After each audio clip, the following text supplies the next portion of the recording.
5, 4, 3, 2, 1, 0.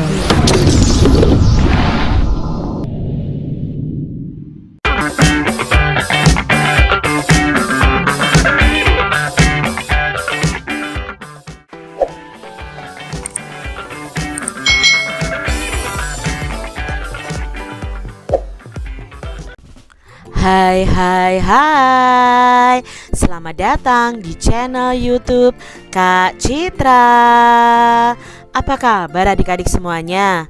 Kak Citra berharap kalian dalam keadaan yang baik, sehat, dan siap untuk belajar ya. Hari ini kita akan belajar bersama-sama untuk mata pelajaran Bahasa Indonesia kelas 4 pada kurikulum Merdeka. Nah, kita belajar di bab 1 sudah besar, bagian yang pertama nih adik-adik. Nanti ada beberapa kegiatan pembelajaran di bab 1 ini. Jadi jangan lupa subscribe ya, supaya kalian dapat update video terbaru dari Kak Citra. Nah, sekarang ayo kita belajar sudah besar dengan penuh semangat. Adik-adik yang hebat, coba amati gambar ini. Ini adalah gambar pertumbuhan kita dari bayi dan mungkin sampai saat ini. Nah, ukuran tubuh kalian pasti berbeda kan? Dari bayi yang kecil, belum bisa berjalan, sampai sekarang kalian sudah kelas 4. Nah, kalian sudah semakin besar. Sekarang sudah kelas 4 nih. Coba kalian perhatikan teman-teman kalian sekelas. Ada yang berubah, ada yang tidak. Ada yang perubahan fisiknya terlihat, misalnya ada yang badannya makin tinggi, lalu ada yang rambutnya makin panjang mungkin ya, lalu ada yang tubuhnya semakin besar. Nah, itu perubahan fisik yang terlihat. Lalu ada pula loh perubahan yang tidak terlihat. Misalnya ada yang sudah bisa menyiapkan sarapan sendiri, atau ada yang sudah lebih percaya diri nih, lebih berani berbicara di depan kelas ya. Nah, ini adalah contoh-contoh perubahan yang tidak terlihat. Nah, adik-adik, mari kita baca bacaan yang berjudul Tak Muat Lagi. Nah, di sini ada bacaan yang berjudul Tak Muat Lagi. Kira-kira ceritanya tentang apa ya? Mari kita simak bersama-sama. Tak muat lagi. Lala baru saja pulang sekolah. Cuaca panas membuatnya buru-buru masuk rumah. Segelas air dingin, itulah yang diinginkannya. Kakak pasti haus. Ini minum dulu. Kiki menyodorkan segelas air. Adiknya itu memang baik. Wah, terima kasih. Lala menghentikan ucapannya begitu melihat baju yang dipakai oleh Kiki. Itu baju biru polkadot favoritnya. Kenapa kamu memakai bajuku? Lala bertanya dengan kesal. Kata ibu, baju ini untukku. Kakak kan sudah tidak pernah lagi memakainya, jawab Kiki bingung. Tidak pernah kupakai bukan berarti boleh diambil. Lala mulai marah adik-adik. Ayo ganti bajumu. Tapi baju ini pas untukku. Kiki mengelak. Pasti sudah kekecilan untuk Kak Lala. Tidak, ini bajuku, bukan bajumu. Lala berkeras. Akhirnya Kiki mengalah. Lala mendapatkan kembali bajunya. Langsung saja Lala ke kamar untuk berganti pakaian. Kiki mengikutinya. Masih cukup. Lala berdiri di depan cermin. Kenapa belakangan ini aku tidak pernah memakainya ya? Lala terus mematut diri. Awalnya tidak ada masalah, tetapi lama-lama Lala merasa gerah. Dia juga sulit bernapas dengan lega. kulitnya mulai terasa gatal.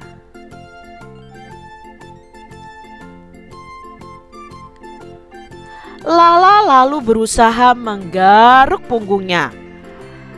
Bret, Kak, baju kakak sobek, Kiki berteriak. Lala terdiam. Dengan sedih dia meraba bagian baju yang sobek. Nanti minta tolong ibu untuk menjahitnya, Kak, usul Kiki. Bisa sih, tapi, sahut Lala pelan. Dalam hati dia mengakui memakai baju sempit sungguh tidak nyaman. Lala juga menjadi paham mengapa akhir-akhir ini dia tidak pernah lagi memakai baju itu. Mungkin baju itu akan bertambah sobek kalau dia terus memakainya. Lala melihat bayangan dirinya dan Kiki di cermin. Ternyata Lala memang sudah besar. Dia sudah tak cocok lagi memakai baju itu. Ya, nanti kita minta tolong ibu menjahit baju ini, katanya. Kemudian Lala menambahkan, nanti baju ini buat kamu saja. Yang benar, Kak. Hore, teriak Kiki senang. Lala mengangguk pelan. Iya, untukmu saja. Terima kasih. Kiki langsung memeluk kakaknya. Nah, itu tadi cerita tak muat lagi karangan Kak Dian Kristaini yang ada di buku Merdeka Belajar Bahasa Indonesia. Adik-adik yang hebat, dari bacaan tadi, ayo kita menjawab beberapa pertanyaan ya. Di sini ada beberapa pertanyaan, kita jawab bersama-sama. Yang pertama, coba adik-adik sampaikan kembali nih cerita tak muat lagi dalam 3 kalimat buatan kalian sendiri. Misalnya, contoh dari Kak Citra, Kiki tadi memakai baju Kak Lala. Kak Lala marah dan menyuruh Kiki melepaskan baju itu. Saat baju itu dipakai Kak Lala, tiba-tiba bajunya sobek karena kekecilan. Nah, ini contoh menyampaikan kembali cerita tak muat lagi. Kalian bisa buat dengan kalimat kalian sendiri ya adik-adik. Mengapa ya Lala kesal kepada Kiki adik-adik? Nah, Lala kesal kepada Kiki karena Kiki memakai baju polkadot milik Lala. Ya, itu yang membuat Lala kesal kepada Kiki. Dari mana Lala mengetahui baju itu tidak muat lagi untuknya adik-adik?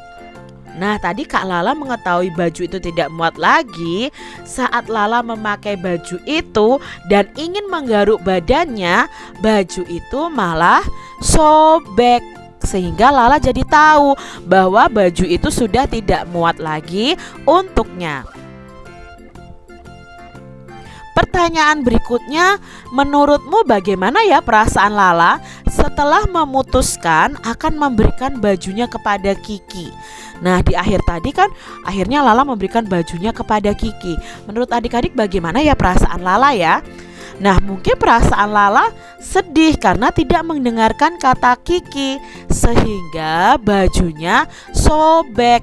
Nah, adik-adik ya, kalian tidak boleh berebut dengan kakak atau adik kalian ya adik-adik ya.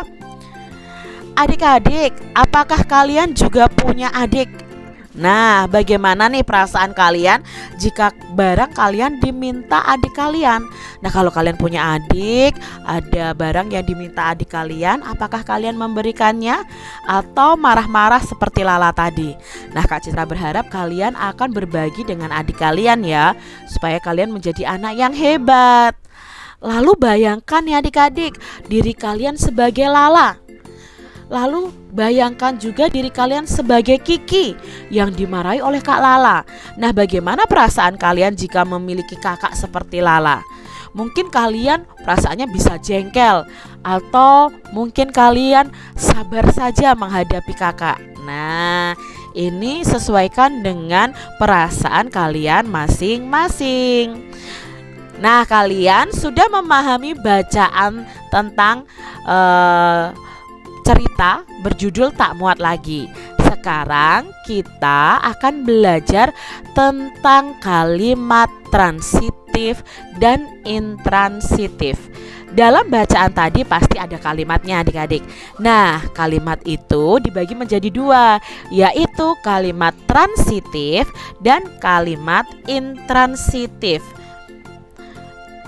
Apa itu kalimat transitif dan intransitif? Nah, kalian harus mengetahui dulu bahwa sebuah kalimat itu memiliki unsur-unsur atau memiliki pola-pola yang terdiri dari subjek, predikat, objek, dan keterangan atau disingkat SPOK. S-nya subjek, P-nya predikat, O-nya objek, K-nya keterangan. Nah, kita pelajari nih adik-adik tentang SPOK tadi ya. Subjek disingkat S, predikat disingkat P, objek disingkat O, keterangan disingkat K. Nah, apa itu subjek? Subjek itu pasti orang yang melakukan pekerjaan dalam kalimat itu.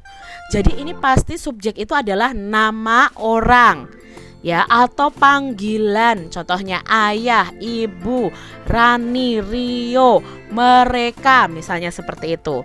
Untuk predikat, predikat itu adalah unsur kalimat dalam bentuk tindakan. Berarti nanti berupa kata tindakan ya. Kata melakukan sesuatu, misalnya bernyanyi, makan, minum ya, menangis, seperti itu pasti kata predikat. Lalu objek atau objek itu adalah unsur kalimat yang digambarkan sebagai sesuatu yang dilakukan oleh subjek ya, oleh S-nya tadi, oleh orangnya tadi. Jadi di sini kalian harus tahu bahwa objek itu pasti bisa berupa benda ya, objek. Lalu berikutnya ada keterangan. Nah, keterangan ini bisa berupa keterangan waktu, keterangan tempat, keterangan cara, tujuan, dan alat. Contoh keterangan waktu itu misalnya kemarin sore, hari ini, tadi pagi, hari Senin, hari Minggu. Lalu keterangan tempat misalnya di pasar, di rumah, di kelas, dan lain sebagainya. Nah, adik-adik, ada kalimat yang hanya terdiri atas subjek dan predikat. Ada pula kalimat yang memerlukan objek. Nah, kita kenali satu persatu. Yang pertama adalah kalimat transitif. Apa itu kalimat transitif? Nah, kalimat transitif adalah kalimat yang memerlukan objek. Ya, yang memerlukan O-nya. Tanpa objek, kalimat transitif ini menjadi tidak lengkap dan salah. Contohnya, Rani memetik jambu. Maka polanya Rani. Rani adalah nama orang, berarti ini adalah subjek. Memetik ya, memetik itu melakukan kegiatan, ya kan? Ini adalah predikat atau P. Jambu adalah benda atau objeknya. Maka ini jambu ini adalah objeknya. Kalimat ini berpola SPO karena di sini tidak ada keterangannya adik-adik ya. Nah, ini termasuk kalimat transitif karena ada objeknya.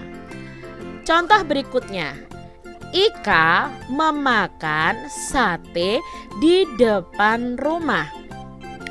Ika ini adalah subjeknya karena nama orang yang melakukan kegiatan. Memakan itu kegiatannya, berarti ini adalah predikatnya. Sate itu adalah benda makanan, ya kan? Nah, ini adalah objeknya. Di depan rumah. Nah, di depan rumah adalah keterangan. Keterangan apa? Tempat atau keterangan lokasi. Maka di depan rumah itu adalah polanya keterangan tempat. Kalimat ini polanya SPOK. Termasuk dalam kalimat transitif karena ada objeknya. contoh berikutnya. Ibu berbelanja buah di pasar. Nah, mana yang subjek adik-adik? Ya, yang subjek adalah ibu. Mana predikatnya? Ya, berbelanja. Mana objeknya? Buah, ya. Mana keterangannya? Di pasar keterangan apa? Iya, keterangan tempat. Nah, di sini pola kalimat ibu berbelanja buah di pasar adalah S P O K. Mudah ya adik-adik ya. Nah, sekarang adik-adik contoh lainnya. Paman menyirami tanaman di sore hari. Paman adalah subjeknya, menyirami, melakukan sesuatu, berarti predikatnya tanaman itu benda ya, berarti ini adalah objeknya di sore hari. Sore hari itu kan menunjukkan waktu. Berarti di sini menunjukkan keterangan waktu. Contoh kalimat transitif berikutnya. Ayah membeli buku kemarin siang. Mana subjeknya? Ya, subjeknya adalah ayah. Mana predikatnya? Membeli. Buku adalah objeknya. Sedangkan kemarin siang adalah keterangan waktu. Ini kalimat transitif karena ada objeknya. Sekarang kita belajar kalimat intransitif. Apa itu kalimat intransitif? Kalimat intransitif adalah kalimat yang tidak memerlukan objek adik-adik. Jadi hanya cukup subjek, predikat, dan boleh ditambahkan dengan keterangan. Contohnya nih adik-adik, Yoga bernyanyi. Nah, di sini Yoga itu kan menunjukkan nama orang, berarti subjek. Bernyanyi itu melakukan aktivitas, melakukan kegiatan, maka ini adalah predikat. Di sini tidak ada objeknya, ya, dan tidak ada tambahan keterangan waktu, keterangan tempat dan lain sebagainya. Maka kalimat ini disebut kalimat intransitif karena tidak memerlukan objek. Contoh kalimat intransitif berikutnya. Lani menangis di kamar mandi. Nah, Lani merupakan subjeknya, ya. Menangis berarti kan melakukan kegiatan, ya. Di sini predikatnya. Lalu adakah kata bendanya atau objeknya? Tidak ada adik-adik. Di kamar mandi ini adalah keterangan tempat. Jadi di sini polanya adalah SPK. Tidak ada objeknya, maka disebut kalimat intransitif. Adik membaca di kelas. Nah, adik adalah subjeknya. Membaca adalah predikatnya. Di kelas adalah keterangan tempatnya. Jadi tidak ada objeknya. Nah, sekarang adik-adik sudah paham ya tentang kalimat transitif dan kalimat intransitif. Nah, adik-adik, coba nih sekarang kalian membuat 5 kalimat transitif dan 5 kalimat intransitif di buku tulis kalian masing-masing. Terima kasih sudah menyaksikan video dari Kak Citra. Semoga video ini bermanfaat ya untuk adik-adik semuanya. Dan jangan lupa ya kalian like juga video ini supaya Kak Citra semangat untuk membuat video pada materi berikutnya. Terima kasih, sampai jumpa dan Tuhan memberkati. Jangan lupa tekan tombol subscribe, lalu tekan loncengnya, tekan juga tombol like, lalu share ke media sosial kalian. Jangan lupa untuk ikuti media sosial Kak Citra. Terima kasih.